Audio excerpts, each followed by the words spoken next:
Donald Trump is the worst president we've had in a century. He said he'd end wars, but ended up starting them. He said he would lower gas prices, but now they're higher than ever before. His distaste for American democracy and norms make him a unique danger to our country. Americans have responded to his disastrous presidency by giving him the lowest approval numbers since January 2021. If you could say something to President Trump and he was going to hear you right now, what would it be? You are a worthless pile of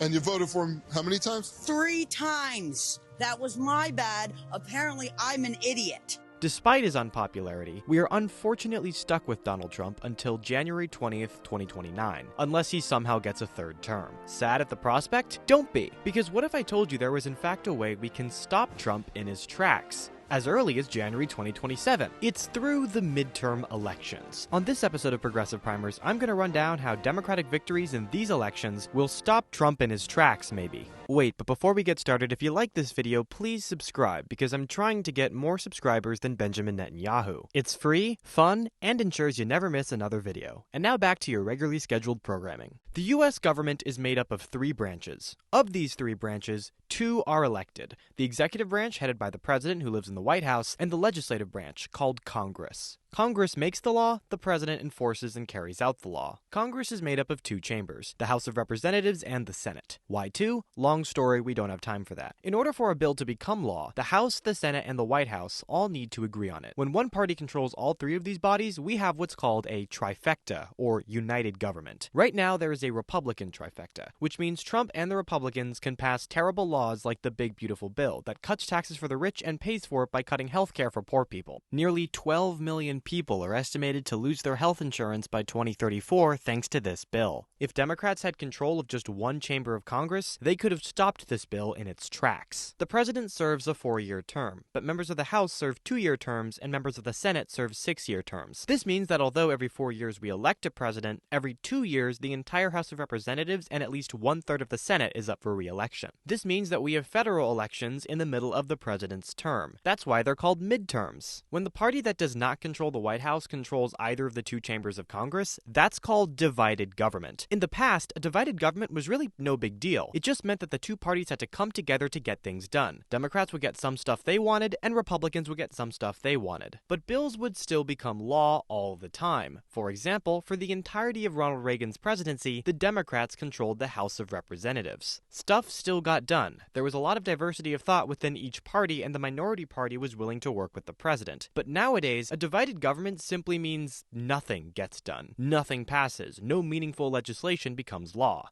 Why? Simple. The minority party realized that they could gain more politically by stopping bills as opposed to working with the White House. The last time we had divided government was the 118th Congress from 2023 to 2025, and it was the least productive Congress in decades, beating the previous record set by the 112th Congress during the Obama years. I made a whole video on why this system can sometimes be annoying, because people tend to blame things on the president when it's more so the fault of Congress, which is sometimes not even controlled by his own party. But for our purposes today, the midterms are a good thing. They're an opportunity for us to stop Trump in his tracks, although unfortunately, that means we have to vote for Democrats. I know, I'm not happy about it either. If Democrats can take back either the House or the Senate, they can block any new piece of bad legislation Trump might propose. But is victory even possible? Let's see.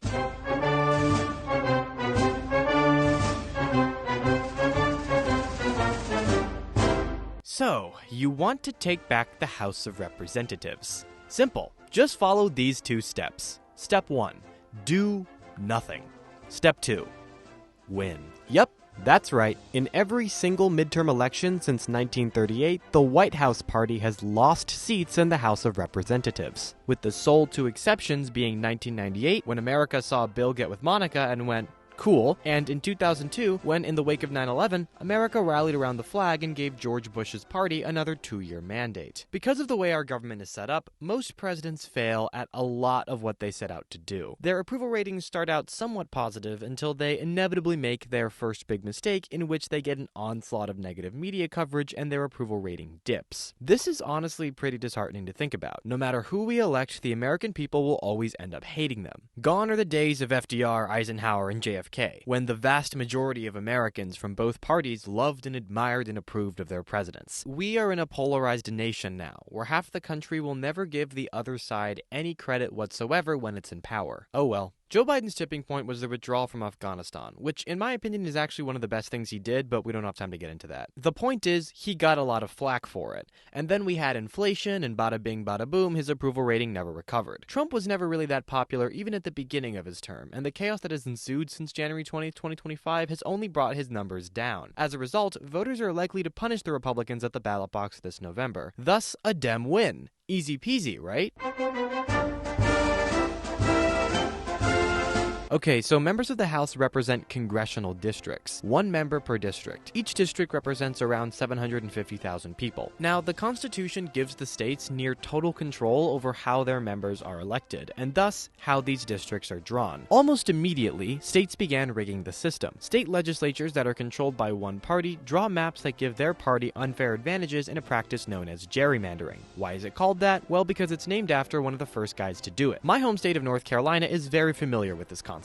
Even though our state is basically 50-50, with half the people voting for Democrats and half the people voting for Republicans, because the Republicans control the legislature, they drew a map that gave them 10 Republican districts and only 4 Democratic ones. If that map was drawn fairly, Democrats and Republicans would both have 7 seats, and they actually did for a brief time. But then Republicans retook control of the North Carolina State Supreme Court in 2022, and then that Supreme Court let the Republicans in the legislature rig the map again, so here we are. Anyways, even though both parties have a history of gerrymandering, Democratic states in recent years had started to ban the practice in their state laws. But then, in the summer of 2025, Donald Trump instructed Texas to redraw their map to give Republicans more of an advantage because he knew that the Republicans were going to get wiped out in the midterms. Now, Democrats, to their credit, actually did something. California Governor Gavin Newsom looked at this and was like, hey, wait a minute.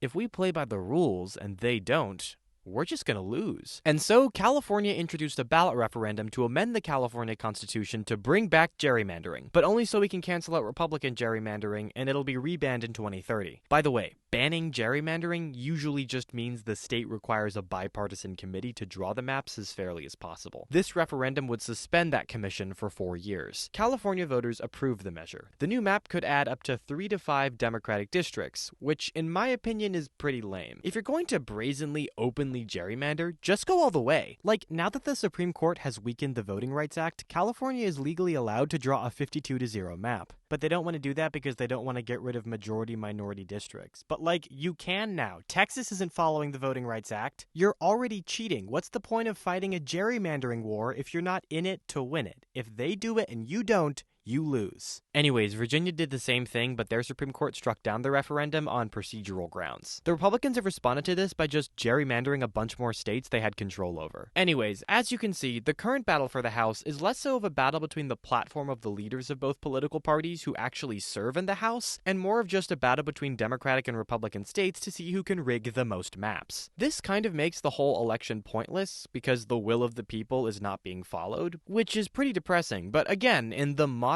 political era, the whole point of the non-White House party taking back the House is just so they can say no. They know they'll never get their agenda passed. It's just to block any partisan legislation, so party platforms don't actually matter. The election is just a referendum on the president. That being said, it does say something about our democracy. Like, imagine if Republicans actually win the gerrymandering war and they hold their House majority but lose the popular vote by a lot. That would be quite bad, and it's happened a bunch of times before. Most recently in 2012, when Democrats got 1 million more votes than Republicans in House elections, but Republicans still won because of gerrymandering. Okay, so the House sucks. It's all rigged. But hey, at least the Senate isn't rigged. Senators represent their whole state. You can't gerrymander states, so at least that's fair, right?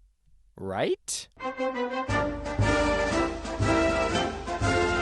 The U.S. Senate is an embarrassing abomination that's degrading our democracy and is somehow worse than the Electoral College. And no, it's not just because of the filibuster. That's a can of worms we can open in another video. Getting rid of the filibuster won't redeem the Senate. The institution is rotten to its very core. It promised each state equal representation in its body. This apportionment formula was created to appease the small states at the Constitutional Convention. However, in the modern day, it makes no sense and is an atrocity. California, a state with almost as many people as Canada, gets the same representation as Wyoming. Wyoming, a state with less people than 29 U.S. cities. Half the population lives in just 9 states, which means in the Senate, half the population gets 18% of the seats, while the other half, a more conservative, more rural half, gets 82% of the seats. This is not democracy. This isn't treating the small states fairly. This is a nation being held hostage by its small states. If your state has less people, you have more power. Because Democrats tend to live in big cities and big states, their party is generally screwed in Senate elections. It is extremely hard for Democrats to win enough states to win control of the chamber, and it gets harder every year. This is why the chamber just needs to be abolished. I think a constitutional amendment is in order. These are almost impossible to get ratified because they require the consent of 3/4 of the states. But hey, it's happened 27 times before, so let's just imagine a future where we get Senate abolition ratified.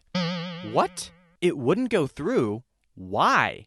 Oh my god, you're kidding me. There's a special clause in Article 5 that denies any amendment that deprives a state of its equal suffrage in the Senate from being ratified without the consent of every state? Seriously, this is the only part of the Constitution that cannot be amended the normal way. You need consent from every state, which means you will never get consent. We are stuck with the Senate forever, and our best bet is to just pass an amendment making it a ceremonial body with no powers. In the meantime, I guess we're gonna have to play this game of winning states and not people. Okay, so let's look at the Democrats' path to victory. They currently have 47 seats in the Senate, while Republicans have 53. Here are the states that have Senate elections this year. Let's see which states Democrats can win. Not gonna happen, not gonna happen, not gonna happen, not gonna happen, definitely not gonna happen, not gonna happen, not gonna happen, not gonna happen, not gonna happen, not gonna happen, not gonna happen, not gonna happen, not gonna happen, definitely not gonna happen, definitely not gonna happen, definitely not gonna happen, definitely not gonna happen. Okay, they're definitely gonna win that, they're definitely gonna win that, definitely gonna win that, definitely gonna win that, definitely gonna win that, definitely gonna win that, definitely gonna win that, definitely gonna win that, definitely gonna win that, probably gonna win that, definitely gonna win that. Okay, so here are the states that are actually competitive, aka here are the Senate races that actually matter. Let's go in order from easiest to win to hardest. Republican Senator Thom Tillis announced that he won't be running for re-election. In American politics, there's something called the incumbency advantage. Essentially, the person who is currently holding office and is seeking re-election has an inherent advantage in any race. With Tillis not running, the Republicans lost their advantage. Additionally, our former Democratic governor, Roy Cooper, is the Democratic nominee for Senate. Cooper was relatively popular as governor, and since he's considered a moderate Democrat, he is most likely to win his race against Republican Michael Whatley. As a North Carolinian, I'm pretty indifferent. Obviously, I'm voting for Cooper, but if you do any research, it's pretty clear he stands for nothing. It took him forever to put a policy page on his website, and the policies he has now are pretty vague, way too stale, and clearly came out of focus group testing and triangulation, as opposed to a real passion for policy. Oh well, North Carolina Democrats are all pretty mediocre. Point is, he'll probably win, and that takes Democrats from 47 to 48. Moving on. Moderate Republican Susan Collins is running for re-election against presumptive nominee Graham Platner. Platner is a 41-year-old oyster farmer and Marine Corps veteran who served in Iraq and Afghanistan. Now, on paper, Platner's positions are incredibly based. He supports Medicare for All, which would not only give everyone access to healthcare, but also make healthcare free at the point of service, like in Canada. That way, being poor doesn't disincentivize people from seeking out healthcare, and nobody dies because they can't afford a doctor. Platner also wants to bring back federal support for building housing. He supports strengthening unions, taxing billionaires, trans rights, and, most notably, he rejects AIPAC money and calls Israel's conduct in Gaza a genocide. He doesn't say it on his website, but I'm pretty confident he would oppose sending more aid to Israel unless they seriously changed their conduct. Now, usually a candidate like Platner would have no chance. Maine is a swing state. Progressive Democrats don't really have a chance in swing states, we're told, and that's why Maine's Democratic governor, Janet Mills, ran. But, in a surprising turn of events, Platner held a double-digit lead over Mills in the polls. He was literally polling better against Collins than Mills. This broke with Democratic conventional wisdom that the more moderate candidate was more electable. The reason for Platner's unique advantage is not exactly clear. Is it his folksy nature? Is it his policies? Is it his relative youth? It's probably a mix of all of those. Because of his crazy strong advantage, Mills suspended her campaign. Well, actually, the official reason was not having enough cash. I'd be remiss if I didn't mention Platner's controversies. The most obvious one is that he had a Nazi tattoo. Not a swastika, but a Totenkopf. Platner says he got the tattoo in Croatia while drinking with his Marine buddies, and kept it for 20 years. He said he was never questioned for having it, and honestly, I believe him. Unless you know the history, it's not immediately obvious that this symbol is a Nazi tattoo. Platner recently got the tattoo covered up with this, a depiction of a Celtic knot with a dog. So yeah, that was pretty cringe, but honestly, in my opinion, there are bigger problems with Platner. The biggest being his previous service in Constellus, the corporate successor to Blackwater, a private mercenary company that has a history of committing atrocities in Iraq. Platner also constantly talks about why he's anti-war because he was sent to war in Iraq and Afghanistan by politicians, but he joined the military after the Iraq war had already started.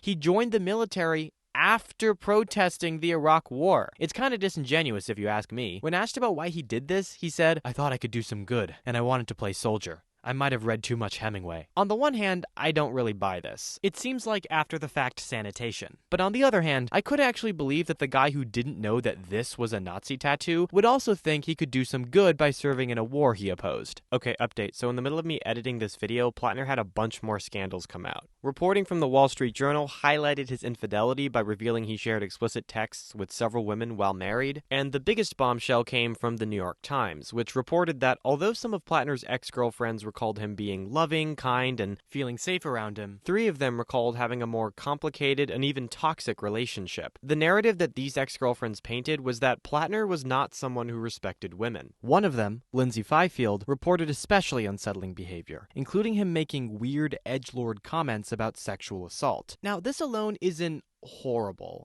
It fits Platner's narrative that he was struggling with PTSD after his service in the Marines and self-medicated with alcohol and said a bunch of weird things on Reddit. But his campaign would argue that he's a changed man now. But 2 other allegations were far more serious. Fifield alleged that Platner knew his skull tattoo was a Totenkopf, but Platner disputes this. The most serious allegation was that Platner physically intimidated her. Fifield maintained that Platner never hit or punched her, but she did claim that he would regularly grab her by the shoulders, sometimes hard enough to leave marks. During one argument, she alleged he twisted her arm behind her back, shoved her in her room, and held the door closed until she learned to calm down. Platner strongly disputes the physical intimidation, and he expressly denied it on MS Now. It's worth noting that the Times could not independently corroborate Ms. Fifield's account of the altercations. It's also worth noting that Ms. Fifield previously worked for the Heritage Foundation, the notorious conservative think tank that authored Project 2025. She's a longtime Republican operative, and even co-founded the group Ladies for Kavanaugh. Now, of course, that doesn't mean she's lying, but in order to get the full picture, it has to be mentioned. The Platner campaign claims her allegations are politically motivated. Fifield denies this. Okay, so that's everything super summed up. The question is, how does this affect the race? Well, it's not clear. There's some anecdotal reporting of Democratic voters not caring. Many Democrats are still standing behind him, and in the absence of any proof of Ms. Fifield's worst claims, this seems survivable. But the primary is today, so we shall see. So yeah, I'm very skeptical of Platner. He is very charismatic and folksy, but he has a messy personal history, and I have serious reservations about his character. Regardless, if he does win, that brings the Democrats to 49 seats. Sherrod Brown, who used to be the Democratic senator from Ohio for years but lost his seat in 2024 to a Republican, is running for election against the guy who replaced J.D. Vance. The thinking is that Brown lost because 2024 was a Democratic backlash year. Because 2026 is a Republican backlash year, and because the guy he's running against was never actually elected by the people but instead appointed by the governor after J.D. Vance left the Senate to serve as vice president, wow, my scripts have crazy long run-on sentences, Brown could take his seat back. It's not a bad theory, and it could easily be proven true if Brown wins in November. However, if Brown loses, another theory could get confirmed. The theory that Ohio, which used to be a swing state, is now just a lean red state that has been getting more Republican with each passing cycle as more and more non-college educated white working class voters polarize towards the right. Thus, Brown's efforts are an exercise in futility. No matter how good or how moderate your Democratic candidate might be, there are just too many partisan Republicans in Ohio now who are permanently polarized against Democrats. I'm personally more of a subscriber to the second theory, but I sure hope I'm wrong. time will tell. If Brown does win, that gives Democrats 50 seats. In the Senate, the vice president breaks ties, so a 50-50 Senate is still a Republican Senate. Democrats need one more victory to take back control. Alaska has historically almost always voted for Republicans in elections, but Alaska isn't actually that Republican. This is why in 2021, Democrat Mary Peltola won her election as Alaska's sole representative in the House, and she was re-elected in 2022. She lost re-election in 2024 and is now running for Senate. She'll likely be the Democratic nominee. The thinking with Alaska is pretty much the same as the thinking in Ohio. It's a Trump backlash year, and running a candidate who's already won a statewide election gives you a decent chance of winning the seat. If Peltola wins, that gets Democrats over the finishing line of 51 seats. Yay! But hold up, Democrats don't just need to win these 4 seats, they also need to defend all the seats they already have. And 2 seats are going to have really close races.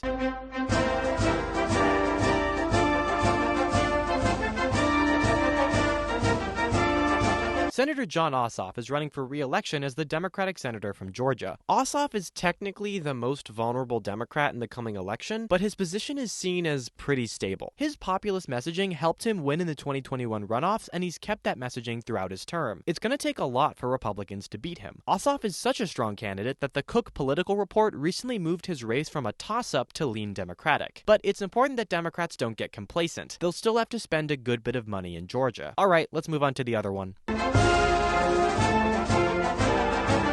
Democratic Senator Gary Peters is not running for re-election. Thus, we have an open primary. There are 3 viable Democrats running for the nomination: Dr. Abdul El-Sayed, State Senator Mallory McMorrow, and Congresswoman Haley Stevens. They're all basically tied in polling, although El-Sayed recently took a 4-point lead, but that could change. The primary is in August. This primary is interesting because the big issues that divide these candidates are healthcare and Israel. Haley Stevens is pro-Israel and backed by AIPAC. How pro-Israel is Stevens? Well, I will continue to fight for the people of Israel. I will continue to fight for Israel's existence. Israel comes to me in my dreams. I see Israel's future, and I know that Israel will continue to exist for the Jewish people. Oh yeah, and she also did a video for AIPAC. I wanted to thank AIPAC and the pro-Israel community. Our values spoke very loudly this evening. We faced attacks, we faced questions, we stayed firm, we stayed true to ourselves, we came together through joy, optimism, a fierce determination, and a steadfast view of what we believe in. Thank you from the bottom of my heart. Her policy page is really tiny, but when it comes to healthcare, she simply says she's in favor of protecting Medicare and Medicaid and thus making no real changes to the system. Mallory McMorrow isn't backed by AIPAC, but she's not exactly anti-Zionist either. She still supports sending defensive weapons to Israel and won't call it a genocide. She also supports a public option. Abdul El-Sayed uses the G word and supports blocking both offensive and defensive aid to Israel. He also strongly supports Medicare for all. So much, in fact, that he wrote a whole book about it. I read it in high school. It's one of the best books I've ever read. So yeah, you know who I'd be voting for. I hope he wins, and I hope the other 2 stay in the race and split the moderate vote. So yeah, Democrats are extremely likely to flip at least a few Senate seats. The question is, will they flip enough to win a majority? Hey Hottie, aren't you forgetting something? What? No, we talked about all the important states. Are you sure? Pretty sure. I thought... Oh wait. I'm a pistol packing mama, and my husband Sue's Obama. I'm a pistol packing mama, yes I am.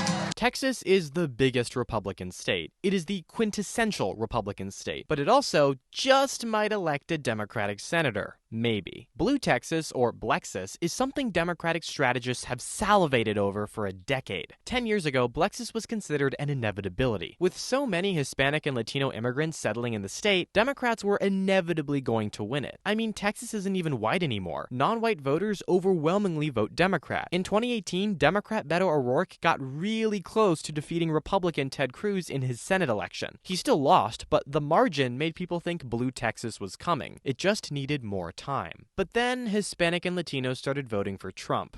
in large numbers. In 2024, Donald Trump won Latino men. The Latino shift killed Democrats' dreams for a blue Texas and a blue Florida. Also in 2024, Ted Cruz defeated his Democratic opponent by a much larger margin than 2018. That's the red Texas I know. But then came a man by the name of James Del Talarico. The Texas state representative has been hyped up as this young, charismatic, and populist leader who just might harvest enough Latino votes to flip Texas. Talarico's opponent is Ken Paxton, the Attorney General of Texas and just one of the worst people in the country. In the past, I've written off Talarico as overhyped. I mean, he's not really a progressive. There's a level of inauthenticity to his demeanor, and his proposal to suspend the gas tax is actually just bad policy. Like, how are we going to pay for roads? I usually don't like the term slopulism because I think it denigrates a lot of legitimate progressive proposals, but using it to describe suspending the gas tax to provide relief for high gas prices is probably the best use of that term. Slopulism. Populist policy that isn't actually all that well thought out, but is a rhetorically strong crowd pleaser. If you want to lower the price of gas, end the Iran war and reduce our dependency on gas. Eliminating the tax makes things worse. But even if he was everything I wanted him to be, it wouldn't matter. Democrats can't win in Texas. It's too polarized now. But a recent poll actually showed him winning. Now, don't get too excited. Texas polls have a history of overestimating Democrats. But this is still a good sign. Hey, in a year where Trump is this unpopular, anything can happen. Texas flipping would be a huge deal, and the Democrats are actually going to spend so much money on trying to win this race, to the point where it might actually be a waste of resources. Like, there are more winnable states. Because of the way the Senate works, it just makes more sense to spend money on more winnable, smaller states than in a long-shot state with 30 million people and 254 counties. Regardless, things aren't looking good for Trump. If Democrats can take back at least one chamber, it would effectively end his presidency. Or would it? Trump kinda just has a habit of ruling by executive order anyways. Republicans aren't Democrats. They don't really have a big legislative agenda they want to enact. They don't believe in using government to solve problems. All Republicans want to do when they control Congress is cut taxes for the rich and pack the courts with conservatives. They've already done both of those things. Yeah, they also want to cut regulation and make life for immigrants a living hell, but the president can do those things on his own. This is why it sucks being a progressive. When Biden lost the House in 2022, that was it. No more fulfilling his agenda. His presidency was effectively over. He tried forgiving student loans by executive order, but the courts struck it down.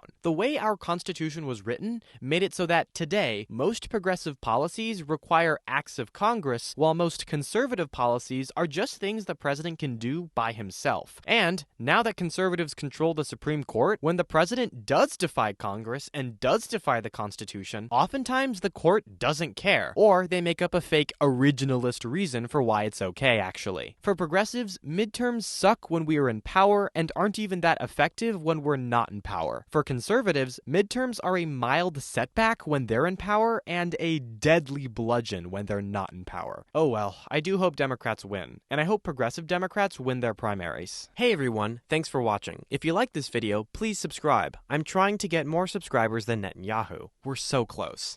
If you want to support my work, please consider donating to my Patreon or Ko-Fi pages. Ko-Fi also allows you to give a one-time tip. With either platform, you'll get access to my Discord server, see videos early, and play on a Minecraft server that one of my patrons, Erica Marigold, set up. Thanks again, Erica. You'll also get your name in the credits. I'd like to give a special shout out to TimSpot, a Streammate, and She. If you can't get enough of my takes for some reason, please follow me on Twitter, @TheHadiRahim. Thank you all for watching, happy Pride Month, and go Carolina Hurricanes.